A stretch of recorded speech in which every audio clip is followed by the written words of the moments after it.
Simula Agosto, bubuksan na ang 911 emergency hotline sa buong bansa. Pero aminado ang DILG o ang Department of Interior and Local Government na marami pang dapat ayusin para mapabilis ang pagresponde sa mga emergency. May report si Steve Dailisan. Hello, SILG, sir. Yes. Sir, nandiyan na po sa linya yung Station 2, Baler Police Station. Malayo Hello, ba? sir. Ay, sir, tawag po kayo sa number po na ibibigay ko po. Hello, sir. Yes, ma. Yes. Sir, tawag na lang daw po kayo sa number po. Hello, ma'am. Hello, ma'am. Magpaparesponde mabuti. sila dyan sa NTC. Si Secretary ng DILG to, yung kausap niya na sa kabilang linya. Opo.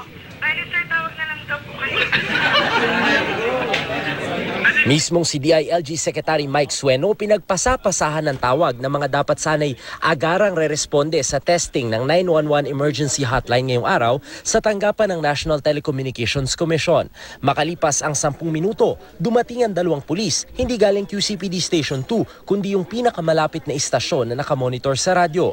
Dumating din ang iba pang pulis na naligaw, imbes NTC, sa NPC nagpunta. Tumawag po yung station ko, sir. Na-monitor namin, sir. Nagpakonekta din si Sueno sa pinakamalapit na fire station. Halos 20 minuto bago nakarating ang District Fire Marshal. Mula 3 hanggang 5 minuto lang dapat kung emergency response time ang susundin. Tingnan mo kanina parang pinapasa-pasa pa tayo. So, we will educate them. Simula August 1, saan mang sulok ng Pilipinas, maaari nang idaya lang 911 kung may emergency. Sa kasalukuyan, 5 pesos ang bayad kung landline at regular rate kada minuto ang singil kung tumatawag sa Patrol 117 gamit ang cellphone. Ang gusto nga raw ni Pangulong Duterte gawin itong libre. Planong triplehin ang bilang ng kasalukuyang call center agents ng Patrol 117 at magtatayo rin ng 911 center sa Cebu. Inaasahan papalo sa higit 3,000 tawag ang matatanggap kada oras. Problema lang, lalo't maraming prank calls kaya gaya ng ginawa sa Davao City, papatawan ng multa o ibablock ang cellphone number para magtanda.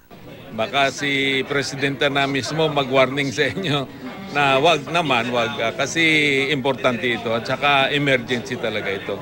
Ang mga emergency hotline naman ng bawat lungsod sa bansa, gagawin na ring 911 para nakakonekta sa National Emergency Hotline. Steve Dailisan, GMA News.